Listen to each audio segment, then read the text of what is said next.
Jika anak menangis saat disunat, Dok, apakah akan menikah dengan janda pada masa depannya, Dok?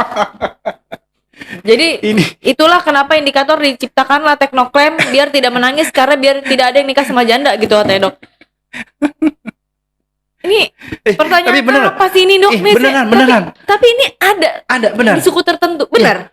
Ini saya juga bingung loh. Ini saya dapat lah gitu istilah ini. Tapi ya kira-kira entah 5 tahun atau mungkin 6 tahun lalu loh. Saya juga kaget. Oke. Gitu, jangan nangis lah. Emaknya yang bilang. Nah, jangan nangis nanti dapat janda. Nah gitu, emaknya yang bilang. Kan saya juga bingung lah. Ini apaan gitu kan, saya tanya-tanya. Memang ada ternyata kepercayaan kayak gitu. Oke. Makanya disumpel nggak boleh nangis gitu sampai gimana gitu ya. Sebenarnya sih ya. Halo Sobat Tekno semuanya, Assalamualaikum warahmatullahi wabarakatuh. Kembali lagi di channel kita Teknoklem Indonesia. Ayo bunda semuanya masuk ke episode 4 yang tentunya ngebahas mitos atau fakta. Seperti biasa, episode pertama kita ngebahas apa sih tentang sunat dunia sunat bla. Episode kedua mitos fakta, ketiga kita ngebahas juga kemarin. Kemudian sekarang episode 4 kita ngebahas lagi mitos atau fakta. Siapa sih yang kita undang? Sama seperti episode sebelumnya masih ada Dokter Anwar. Halo dokter. Halo Bun. Aduh, pasti ya Bunda udah tahu Dokter Anwar yang pasti adalah co-founder dari Safubot. Kemudian juga beliau yang pasti sudah sangat berpengalaman dalam dunia perhitanan. Sudah 14 tahun lebih dan beliau pastinya adalah salah satu inventor dari Teknoklem Indonesia. Oke, nah dok, karena dari episode sebelumnya banyak lagi nih DM yang masuk. Nah yang sekarang karena kemarin kita tantang apa sih sebenarnya ya dari followersnya dokter gitu kan, ternyata udah banyak nih dok yang masuk lagi gitu. Dan sekarang pertanyaannya saya sebenarnya sih bersemangat karena ternyata pertanyaannya banyak yang lucu-lucu. Tapi ini ternyata mitos dok, karena kan kita sekarang Teknoklem Indonesia ini adalah channel yang menjadi acuan ayah bunda dalam mengedukasi diri mereka, pasangan mereka, kemudian juga mungkin keluarga terdekat mereka terkait tentang berkhitan. Seperti itu. Nah, dok, saya ada 10. Mudah-mudahan sih cepet sampai 10 nih dok nih ya. Kita bahas dulu mitos atau fakta. Tunggu nih, pasti kebanyakan mitosnya kayaknya enggak nih. Saya juga bingung nih dok nih. Nah, yang pertama dok gini. Kebetulan teman-teman saya kan banyak yang ibu hamil nih sekarang, banyak yang lagi hamil ke anak kedua. Nah anak pertamanya ini kan otomatis biasanya udah menjelang besar, gitu ya. Nah ada pertanyaan gini, Mbak Didin, kalau ibu hamil itu anaknya emang nggak boleh disunat ya? Ibunya yang hamil tapi anaknya nggak boleh disunat. Nah ada tuh dok katanya kayak gitu, soalnya di tempatnya dia itu lu nggak boleh nyentuh anak lu sampai lu lahiran. Ngaruh nggak sih dok? Bingung juga jawabnya ya. Tapi kalau mungkin kalau saya lihat yang orang dulu ya kan lagi hamil, ya pasti kan nanti kalau lahiran butuh biaya. Oke, benar. Secara finansial berarti. Iya, terus juga kalau misalnya khitanan itu atau sunat itu kan bukan apa ya? Kalau bagi kita sih hal yang biasa artinya tindakan medis sederhana gitu, tindakan beda minor. Tapi bagi keluarga itu suatu hal yang harus dirayakan. Itu pasti kan butuh duit juga. Oke. Nah, mungkin saya ngeliatnya ke sana ya, mungkin ya. Bisa jadi sih dok ya. Tapi kalau secara mitos yang lain nggak ada sama sekali. Jadi ada hubungannya. Bebas.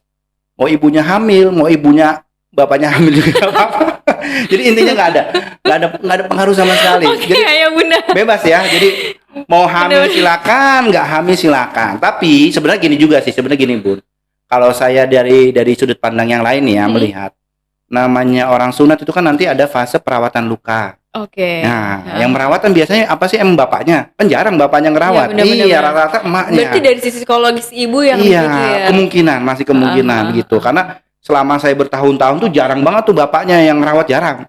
Yang ada sini ayah lihat nggak mau itu urusan kamu gitu. Biasa kayak gitu semua sih rata-rata ya. Gitu. Jadi yang ngurusin kemungkinan ibunya atau bundanya ya.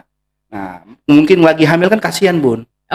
Bunda lagi hamil gede-gede gitu ngerawatin, anaknya nangis-nangis susah banget. Jadi lebih baik memang sih saat saat apa ya? Saat fit sih sebenarnya sih nggak ada masalah sama dia hamil atau enggak. Oh, gitu. Dok, ini berarti masuk ke pembahasan kita yang episode sebelumnya, kesiapan mental.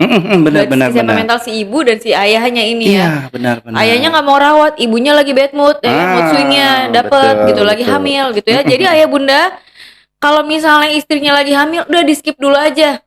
Saran saya pribadi sih. Kesian, saya juga capek kalau ngurusin. Iya, benar. Oke, berarti kalau dibilang mitos atau fakta, sebenarnya mitos ya dok. Gitu. Mitos. Jadi tetap boleh, nggak ada hubungannya, hasilnya tetap oke. Oke. Sip. Next. Dok, Lucu juga ada ya pakai pertanyaannya. Iya, ada saya baru dengar loh ini loh, benar loh. baru dengar. Saya juga baru baca dok. Iya. Dari teman saya. Oke, next. Sunat pada waktu subuh lebih cepat sembuh. Saya kalau subuh yang lain dok taunya. Ini sunat subuh-subuh. Dokter bisa diganggu subuh-subuh. Kayaknya emang kalau zaman dulu ya, kita melihat mundur ke belakang jauh. Yes. Saya itu kurang lebih tahun masuk ke dinas sunat tuh tahun 2009. Ya, sebenarnya udah lama sih, tapi memang rata-rata itu waktu saya saat itu saya bekerja di klinik sunat ya. Saya bilang aja boleh ya, rumah sunatan ya, di rumah saat itu namanya rumah sunatan. Sekarang udah berubah menjadi rumah sunat Dr. Madian. Itu memang ada jadwal subuh-subuh, Bun. Oh. Gitu. Jadi masih ada jadwal subuh-subuh. Tapi kenapa? Karena kita menghargai pasien-pasien yang punya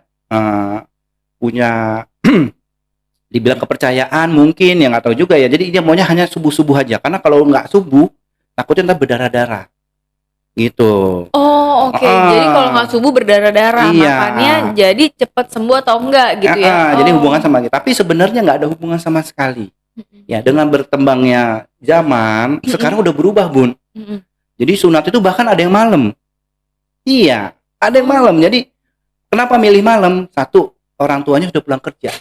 Oh, oke. Ya kan, orang tua sudah pulang kerja. Benar. Jadi udah santai, relax, yuk kita sunat. Biasa rata-rata ya sore bahkan ada yang sampai malam. Gitu. Kalau Jadi saya dulu pagi dok. Nah ini memang banyak yang pendapat seperti yang kakek-kakeknya, neneknya atau kakeknya. Ibu saya dulu juga bilang gitu. Pokoknya lu jangan siang-siang, kasihan anaknya, harus pagi.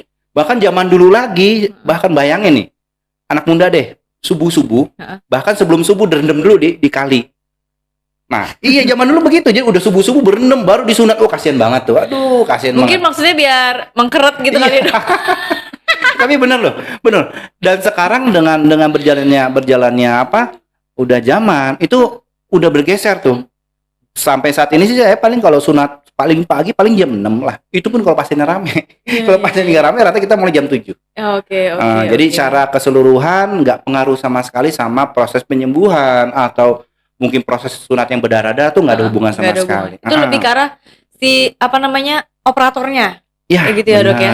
Si dokternya yang melakukannya itu ya dok ya. Tapi sekarang masih ada kok untuk di daerah-daerah, bahkan kayak di Bandung itu masih ada. Sunat jam 3 pagi itu masih ada loh. Subhanallah banget. Tapi sebenarnya ayah bunda sobat tekno di rumah ternyata tuh nggak ngaruh. Tapi kalau memang ternyata mitosnya seperti itu, maksudnya sudah turunan adat istiadatnya di sana. Daripada ribut dia capek juga ya kalau saya mah. Jadi turutin aja ya. Tapi emang agak susah sih Bun kalau untuk nyari daerah-daerah kota ya, yang nyari subuh-subuh tuh kayaknya sudah jarang sih ada, tapi jarang sih. Karena kembali lagi ke masyarakatnya gitu ya, yang sudah teredukasi betul, berarti ya. Sudah teredukasi gitu. Jadi fakta lagi mitos ya. Berarti mitos ya. Berarti untuk sobat tekno di rumah, kalau misalnya sunat pada waktu subuh lebih cepat sembuh itu adalah mitos. Oke. Jadi kalau misalnya punya anak gitu apalagi direndam dulu kasihan. Tapi sekarang susah sih nyari kali, kalau di rumah saya sih susah. Oke. Saya masih kecil masih main di kali Persahabatan loh. Sekarang udah kotor banget itu. Dokter berendam dulu juga sebelumnya. Nggak, saya cuma nanya, penasaran. Oke. Next. Sebelum sunat anak tidak boleh berenang di pantai. Apa bedanya mungkin dok? Kalau berenang di pantai mungkin airnya asin. Kalau berenang di kolam renang boleh kali dok? Mungkin maksud pertanyaannya. Saya juga nggak ngerti nih, karena sebelum disunat anak tidak boleh berenang di pantai. Mungkin lebih luas lagi ya, nggak boleh berenang atau nggak boleh beraktivitas berat gitu. Mungkin ya nyambung ke sana bisa ya. Bisa. Itu menyebabkan pendarahan bukan nggak? Nah, kembali lagi itu kalau secara medis kita lihat dari anatominya, patofisiologinya gitu, itu nggak ada hubungan sama sekali. Gitu ya. Ya nggak boleh habis sunat berendam, itu nggak boleh memang. Tapi kalau untuk sebelum sunat dia aktivitas berat sih nggak masalah. Gitu. Bahkan kalau saya lebih enak dia capek dulu. Loh, itu nggak bikin mendarah, Dok? Enggak. Habis sunat dia bisa istirahat capek tidur. Oh. Gitu. Kalau saya ya, maksudnya Bukannya kalau kayak gitu kan dia jadi nggak fit tuh, Dok. Kecapean gitu, bukannya malah menyebabkan akan enggak juga. ada Enaknya malah apa, nanti habis sunat ya istirahat tidur dia capek. Oh, gitu. Jadi secara kalau medis nggak ada masalah. sama saya juga bingung hubungannya kemana. Saya juga berusaha nyari apa hubungannya ya gitu. Kayaknya nggak ada sih pun. Oke, ada ya. sip. Jadi nggak ada sama sekali hubungannya sama aktivitas dia berat gitu ya. Aktivitas apa berendam berenang. Mau itu air sungai, silakan. Pantai, kali, terserah. Sebenarnya sih kalau mungkin kalau untuk kenapa nggak boleh di pantai? Karena pertanyaannya itu spesifik banget. Spesifik pantai ya. Di pantai. Iya, takut kelelep kayaknya. Iya bisa. Ombaknya kencang ya. Iya, capek-capek udah disiapin kan. Ya, lu malahan kenapa-napa tong gitu. Iya benar. Oke, jadi sobat Tekno di rumah, sebelum sunat anak tidak boleh berenang di pantai. Ini spesifik. Ya, mungkin ada di salah satu daerah gitu nggak boleh berenang di pantai aja gitu ya. Kalau boleh kan kali atau di kolam renang boleh. Nah, itu ternyata adalah mitos. Tapi saya penasaran nih, mungkin kalau ada teman-teman atau mungkin ayah bunda nih, saya nggak tahu nih mitos dari mana. Oke, benar-benar bisa mungkin itu komen kali ya di kolom komentar ya. Iya, benar. Ada yang DM juga soalnya ke Tekno sama ke saya, Dok. Nanya-nanya kayak gini. Gitu. Makanya saya tanya sama dokter, kok ini biasanya berenang titik, ini berenang di pantai, khusus di pantai. Tapi berarti sebenarnya air asin pun nggak berpengaruh. Nggak berpengaruh. Tapi yang nggak boleh itu habis sunat berendam atau berenang di pantai itu nggak boleh. Benar-benar tunggu agak sembuh ya baru boleh. Oke, itu lebih ke arah medisnya memang ya. Oke. Anak dilarang lari 3 hari sebelum sunat. Ini sebenarnya sama kali ya. Dilarang lari 3 hari sebelum sunat. Kasihan juga tuh anaknya, Dok. Apalagi kalau anaknya aktif. Iya. Sebenarnya sih nggak ada masalah ya. Saya bilangnya takut nanti kenapa-napa sebelum sunat gitu ya. Kayak orang mau nikah kali, Dok ya. Iya, lu jangan jauh-jauh nanti lo kenapa-napa gitu ya. Iya benar. Mungkin ini benar. Benar ya, Dok ya. Disambung-sambungin. Iya. Gitu. Oke. Kalau saya sih lebih enak sih hadiahnya dibeliin dulu biar dia nanti nggak kemana-mana. Nah, ayo nih, jadi dia nggak kemana-mana nih. Oh iya benar, mainan hadiahnya dulu ya, dipancing dulu ya. Betul. Oke, jadi anak dilarang lari-lari 3 hari sebelum sunat. Mau 3 hari, mau 1 minggu, biarin aja ya Bunda. Jadi intinya adalah mitos. Boleh berkegiatan. Nah, nggak boleh ada satu, Bun. Apa tuh? Ngelawan orang tua. Oh iya, nggak boleh. Ntar nggak dibayar, biarin aja, bayar sendiri. Jadi bebas aktivitas sebelum melakukan tindakan sunat, apa aja bebas. Apa aja bebas. Oke. Dok, apakah ada sunat 2 kali, Dok? Ada nggak? Apakah ada sunat 2 kali? Mitos atau fakta nih, Dok? Harus nggak disunat 2 kali? Sunat 2 kali itu banyak, bukan ada lagi. Banyak. Gitu? Iya. Itu di daerah, Dok? Nah, atau gini aja ya. Kenapa? Jadi gini, sunat 2 kali itu banyak faktor. Bisa memang dia harus disunat, ya. Ya harus disunat ini. Secara medis. Ya harus disunat lagi. Yang kedua karena estetika. Bentuk. Iya. Kalau zaman dulu kan tekniknya seperti apa? Seperti jahit tuh. Jadi di potong ya, waduh bahasanya nakutin banget. Pokoknya dieksekusi.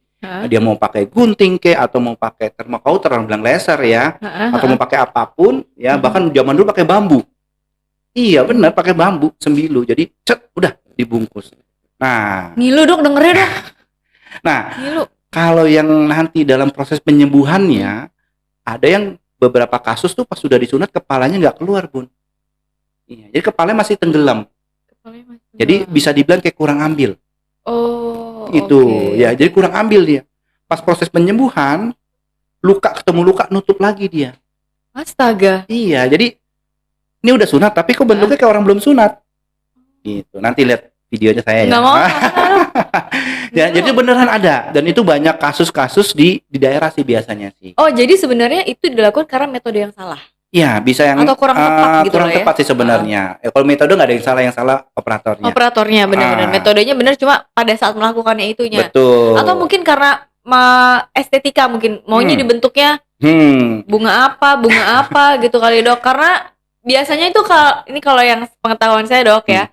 Itu akan berpengaruh pada yang seperti saya sampaikan di episode sebelumnya, masa depan si anak itu. Gitu, Dok ya. Jadi harus bentuknya indah banget gitu, biar nggak dibully istrinya. Kalau kata teman saya sih, Dok, begitu. Jadi ada 2 yang pertama tuh memang indikasi harus sunat. Jadi kenapa harus sunat ya? Percuma udah sunat tapi kepalanya kok nggak keluar. Bahkan dia kulupnya itu nutup lagi. Jadi menyebabkan air Meskipun kempes dia masih nutup. iya, masih nutup lagi. Jadi kalau kencing tetap nggak bisa keluar lancar. Astaga. Nah, jadi itu ya harus disunat lagi. Ya itu secepatnya. Yang kedua itu yang hubungan sama estetika. Gitu. Nah, kembali lagi nih. Jadi estetika zaman dulu sama sekarang tuh beda. Ya. Oh, zaman dulu tuh dibilang kembang-kembang tuh bagus. Ya. Memuaskan gitu ya, katanya ya, saya katanya. sih nggak tahu juga, Dok. Iya. Saya mah masih polos. Dokter nggak percaya banget sih. Tapi tunggu, Bunda udah pernah lihat belum yang kembang-kembang? Belum. Punya suami lulus-lulus aja. Enggak. Kita dilihat di rumah ya, beneran harus lihat di rumah nanti, harus lihat. Ya. Saya minum dulu. Sayang. Aku cepet pulang. Sambil lanjut ya. Jadi kalau untuk bentuk ya zaman dulu mungkin sama zaman sekarang beda. Karena zaman dulu itu paling semuanya pasti akan dijahit. Nah, jahitan itu yang bikin membedakan hasilnya. Gitu. Mungkin sunatnya sama, ya sunatnya sama, tapi karena dijahitnya itu yang nggak rapi. Oke. Gitu. Sebenarnya bentuk itu mempengaruhi kerapihan atau tidaknya? Iya, jadi karena jahitannya. Nah, jahitannya mungkin dia nggak rapi. Mungkin saat dulu kan memang belum ada concern ke estetikanya. Jadi sekedar sunat udah selesai. Kalau sekarang enggak, Bun. Jadi sunat bukan hanya sekedar sunat, tapi juga sunat harus hasil yang rapi. Oke. Itu ya, jadi zaman sekarang nih. Ya, itu juga yang Dokter Darsono bilang. Jadi bukan hanya sekedar sunat, tapi juga harus hal yang rapi. Tapi kalau saya tambahin bukan hanya harus rapi, harus nyaman dan menyenangkan. Oke, gitu. Iya, percuma sunat rapi tempatnya di pinggir jalan gitu, di luar diliatin orang-orang kan nggak enak juga. Ya nggak enak loh, Dok. Iya. Pokoknya itu ya. Jadi nah bentuk-bentuk yang seperti itu yang mungkin kembang-kembang atau mungkin yang bentuknya jengger. Bunda nggak tahu jengger ya? Tadi lihat deh, saya kasih gambaran, tadi lihat suaminya jengger nggak ya? Jadi ada kulit lebih itu di bawah itu lebih banyak. Makin panas. Iya. Kulitnya tuh jadi banyak di bawahnya. Nah, itu orang bilang jengger. Itu mungkin zaman dulu tuh bilang paling bagus tuh, paling enak. Bahkan dihubungkan dengan rasanya dalam berhubungan seksual di saat dewasanya. Tapi kenyataannya tidak sama sekali. Jadi tidak benar.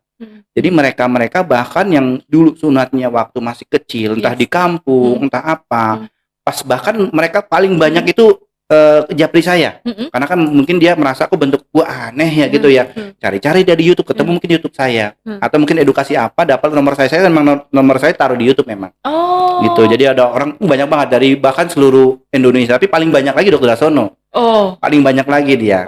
Nah jadi konsul saya langsung, ya rata-rata bentuknya ya kok begini Dok, bentuknya gitu, bisa nggak dirapiin? Nih ayah bunda nih sobat teknoni nih, cek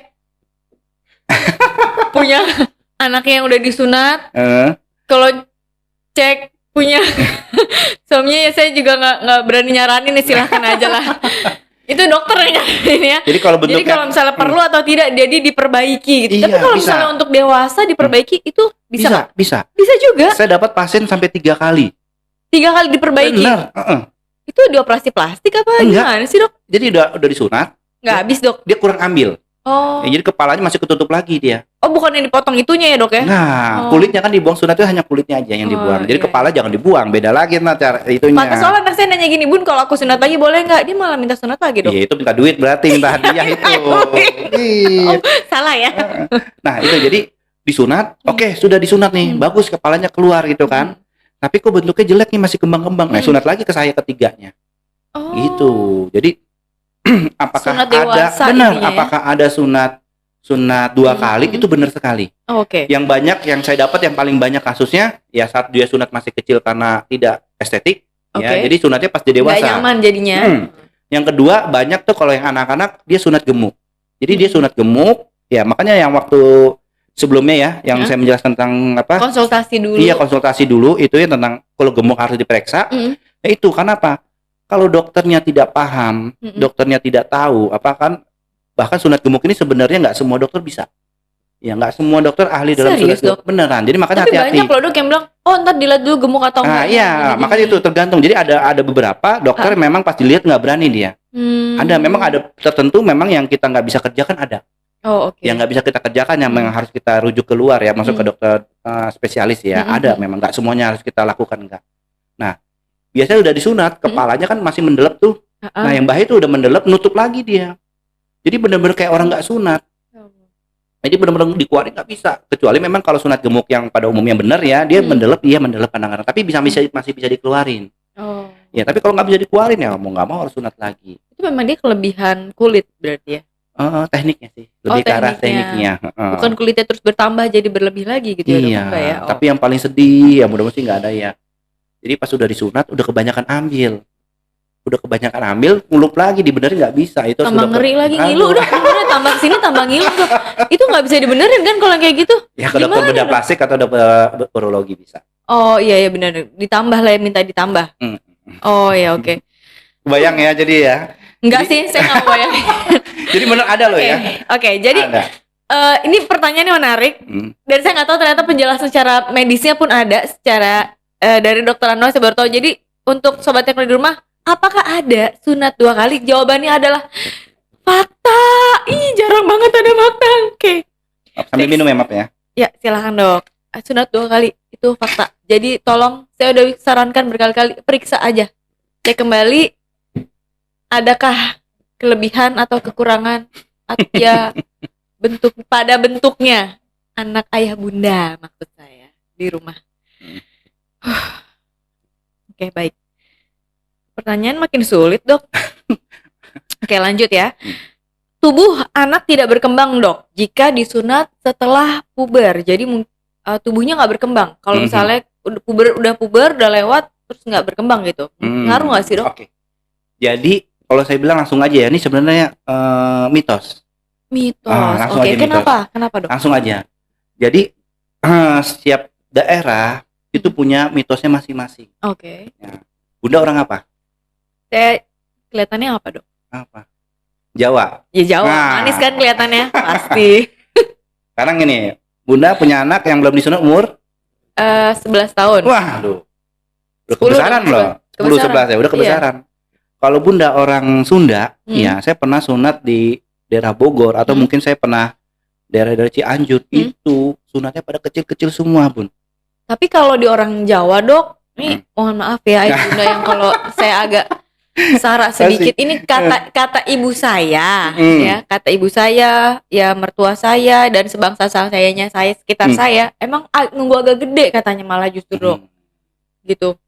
Takutnya nggak tambah gede. Ya nggak tahu sih, dok, pokoknya tunggu agak gede pokoknya anaknya, kasihan kalau kecil terus nanti ya entar akan bertumbuh lagi nggak bagus lah bentuknya inilah. Bentuknya gitu. Atau tingginya? Nggak tahu saya, dok, pokoknya nggak boleh aja. Kalau bilang Sunda nggak tambah tinggi, ya nggak mungkin. Berarti kalau gitu orang Sunda kuntet-kuntet. Enggak sih, ya nggak iya, banyak. Dokter orang Sunda? Enggak, bukan. Oh, bukan. Betawi saya. Betawi. Nah, itu jadi setiap daerah punya kebudayaan masing-masing. Jadi kalau untuk Bunda bilang Bunda Jawa itu hal biasa disunat umur 10 tahun, bahkan dari SMP. Itu rata-rata orang Jawa memang begitu. Iya kan, dia punya kepercayaan khusus itu ya, punya mitos dia kalau disunatnya nanti pas masih kecil nanti nggak tumbuh kembang dia. Ada yang bilang bantet lah, kuntet lah gitu. Tetapi kalau kita geser lagi ke orang-orang Sunda itu masih kecil semua. Saya pernah sunatan massal itu daerah orang Sunda sana ya. Itu paling besar kelas 2 SD, paling besar. Sisanya masih 5 tahun, bahkan masih 3 tahun, bahkan ada yang 2 tahun. Iya. Mantap. Iya, jadi memang setiap kebudayaan atau daerah punya kebudayaan tertentu memang. Tradisi tertentu lah ya, tradisi tertentu. Jadi nggak ada hubungannya sama tumbuh kembangnya. Berarti sebenarnya kalau sunat tuh lebih ke arah ya itu adat istiadat, kemudian kesiapan mental si anak dan orang tua. Betul. Tapi nggak ada hubungannya sama si tumbuh kembangnya si anak. Iya, dan saya akuin ya orang-orang Sunda mental mantep-mantep loh. Iya, pasrah, nggak apa-apa, dok, nangis, saya juga masih kecil sunatnya nangis gitu aja. Keren banget. Iya, tapi bukan berarti nangis karena sakit ya, biasanya nangis karena nggak nyaman atau karena takut sih biasa, lebih ke arah situ. Oke, berarti suaminya orang apa, Mbak? Bun? Jawa. Aduh ya, pantes lah. Coba orang Sunda pasti lebih kecil lagi sunat. Oh, lebih kecil sunatnya maksudnya. Iya. Biasanya gitu kan, bapaknya, emaknya, kamu sunat aja umur segini gitu. Iya. Nah, saya tanya teman saya yang rasanya Sunda. Jadi buat teman-teman saya di rumah yang rasanya Sunda, silahkan boleh DM saya. Sebenarnya anaknya disunat umur berapa? Bukan suaminya, saya nggak. Bukan suaminya. Oke, anaknya ya. Oke, berarti sebenarnya tubuh tidak berkembang jika disunat setelah puber itu adalah mitos. Oke. Kalau bisa dikaitkan secara medis tentunya tidak ada. Oke, teman-teman ya. Jadi untuk sobat tekno di rumah, untuk lebih mengedukasi lagi, teman-teman boleh yuk tanya lebih banyak yuk, di kolom komentar kita, nanti bisa langsung dijawab oleh praktisi-praktisi kita, tentunya ada Dokter Anwar juga di sini. Oke, pertanyaan selanjutnya dok, ini ada lagi mirip-mirip. Jika disunat setelah puber akan memperlambat pertumbuhan si penisnya malah dok. Okay. Ini udah pada puber, penisnya malah nggak numbuh. Gitu. Jadi sebenarnya besar kecilnya penis itu satu tergantung dari genetiknya juga dulu. Ya. Jadi punya bapaknya besar nggak bun? Ini coba dok untuk anak-anak. Nah ini ada ukuran nih. Ini saya dari tadi ngeliatin untuk anak-anak. Terus saya bingung nanya sama suami saya dok. Ini aja nanya. Oke. Nah. Coba kasih contoh nih dok. Jadi ayah bunda di rumah nih kita sebenarnya kalau di Teknoklaim ada size-nya ya dok ya. Oke, ini namanya size-o-meter dan ini sangat lazim dipakai untuk mengukur besarnya penis. Oke. Ya, yang kita ukur apanya? Itu buat anak-anak doang kan? Iya, sampai gede juga bisa. Nah, tapi kita terbatas sampai 24 aja sementara ya. Nah, jadi cara mengukurnya gini bun. Nanti di rumah nih bunda bawa pulang aja ya. Itu ukuran. Ini kayaknya Sobat Tekno untuk di episode kali ini saya full dibully. Jadi gini. Jadi nanti diukur aja nih kepala penisnya ya, gland penis ya, kita bilang gland penis atau kepala penis secara orang awam, masukin ke sini. Nah, nanti ada ukurannya mulai dari 12, 14, 16 bahkan sampai 24. Nah, jadi kalau misalnya untuk besar penisnya kita ukur dari sini. Nah, besar penisnya itu bukan tergantung dari dia disunat atau tidak. Karena apa? Sunat itu prinsipnya hanya luka. Ya, jadi hanya luka. Kebenaran jadi aja. Gak ada hubungannya sama pertumbuhan si penisnya. Mungkin dia segini terus gitu takutnya gitu kalau. Oh, kasihan juga kalau kayak gitu. Iya, kasihan banget udah gede titiknya masih 12. Sensornya tuh kayaknya. Ih, kasihan lah. Mau apa? Suaminya bunda segini nggak mau kan pasti tuh. Iya, jadi nggak ada hubungannya kan apa? Ulang lagi ya. Jadi itu hanya luka. Luka itu hanya luka biasa yang kebenaran letaknya di penis. Nah, inilah membedakan luka-luka lainnya. Karena apa? Bunda punya anak luka di kaki atau di dengkul. Bunda kan cuek aja. Cuek aja beta tadi. Iya, udah tiba-tiba udah sembuh aja. Gitu. Nggak diliatin lah setiap hari, besoknya lagi beda sama sunat. Kalau sunat apa? Diliatin setiap hari. Soalnya kan dia buat pipis, Dok, buat buang air kecil. Iya. Udah gede bukan buat pipis lagi. Nah, jadi sensor aja itu ya. Jadi itu hanya luka aja. Ya kebenaran di penis. Nah kadang-kadang karena sering diperhatikan, dilihat, wah nah kok nggak berubah. Bahkan ada masih dalam waktu berapa bulan kok bahkan ada sampai, dok kok anak saya nggak pernah berdiri sih, gitu. Jadi nggak bisa ereksi. Habis sunat tuh nggak ada hubungan sama sekali, gitu. Jadi sunat itu prinsipnya hanya luka dan kebenaran lukanya di penis. Nah yang dihubungkan dengan besarnya atau tidak tuh tadi dari gen, bisa dari hormon yang paling penting. Jadi nggak ada hubungannya dia setelah puber atau sebelum puber dia disunat, terus akhirnya penisnya tidak bertumbuh. Iya, nah ini penting sekali nih, mungkin ini tambahan ya buat ayah bunda di rumah ya. Jadi sekarang ada beberapa kasus namanya mikropenis. Apa sih itu bun mikropenis? Itu penisnya di bawah kewajaran ukurannya. Gitu. Jadi kalau kita lihat alat ini ukur paling kecil sebenarnya, normalnya paling kecil segini. Ini kalau bayi ya wajar segini 12 ya bayi ya. Tapi kalau umur 12 tahun 12 pasti nggak wajar. Iya benar juga. Nah, ini juga kita pakai buat mengukur. Jadi buat indikator ke keluarga pasien. Misalnya dapat pasien pas kita lihat kok ukurannya nggak wajar gitu ya. Kalau kebesaran sih kita senang-senang ketawa-tawa aja orang tua. Tapi kalau kecilan, nah biasanya kita kasih tahu. Nah, kalau kebesaran tuh aman juga. Alhamdulillah. Kalau kebesaran tuh aman. Alhamdulillah. Ya udah, lanjut tuh. Iya. Ya, jadi diukur kalau misalnya kecil, ya sebaiknya kita arahkan untuk konsultasi ke dokter androlog. Iya, atau minimal ke dokter tumbuh kembang dulu deh. Gitu. Jadi apakah nanti diperiksa, apakah nanti hormonnya diperiksa. Jadi harus diperbaiki dulu berarti ya. Gitu. Dan itu juga tergantung kalau mikropenis sebaiknya di itu aja di terapi ya. Tapi banyak orang yang bilang disunat dulu nanti gede. Nah, ada yang bilang kalau orang gendut titiknya kecil gitu. Ya itu sih banyak, ibu saya juga pernah bilang gitu. Maaf ya Bu ya, aku bobo ibu kerak. Kayaknya pertanyaan itu buat nanti aja deh. Bingung kan? Penasarannya jawabannya ya? Ya buat nanti aja. Nah, pokoknya prinsipnya tidak ada hubungannya langsung karena besar penisnya besar atau kecilnya itu tergantung dari yang saya bilang hormon juga. Nah, beberapa ada anak dengan gangguan hormon. Jadi hormonnya nggak tumbuh kembang, nggak berkembang. Jadi penisnya ya segitu-segitu aja. Jadi tidak ada hubungannya dengan sunat. Jadi tidak ada hubungan sunat. Jadi bisa dibilang nih mitos. Oke, jadi untuk kalau misalnya setelah puber baru disunat tidak bertumbuh berkembang, itu adalah mitos ya. Jadi tidak perlu dipercaya tuh hal-hal yang sifatnya seperti itu karena memang itu tidak ada dalam medis ya teman-teman semuanya. Oke, Sobat Tekno, ada lagi nih dokter pertanyaan yang penutup. Udah bisa jadi pertanyaan penutup ya ini karena nih unik juga. Ini saya juga baru dapat gitu. Ini sih pertanyaan sempilan dapat dari tim kita. Boleh. Jika anak menangis saat disunat dok, apakah akan menikah dengan janda pada masa depannya dok? Jadi itulah kenapa indikator diciptakanlah Teknoklaim biar tidak menangis karena biar tidak ada yang nikah sama janda gitu katanya dok. Ini pertanyaan apa sih ini dok? Beneran. Tapi ini ada benar. Di suku tertentu benar. Ini saya juga bingung loh. Ini saya dapat lah gitu istilah ini. Tapi ya kira-kira entah 5 tahun atau mungkin 6 tahun lalu loh. Saya juga kaget. Oke. Gitu, jangan nangis lah. Emaknya yang bilang. Nah, jangan nangis nanti dapat janda. Nah gitu, emaknya yang bilang. Bahkan saya juga bingung lah. Ini apaan gitu kan saya tanya-tanya memang ada ternyata. Kepercayaan kayak gitu.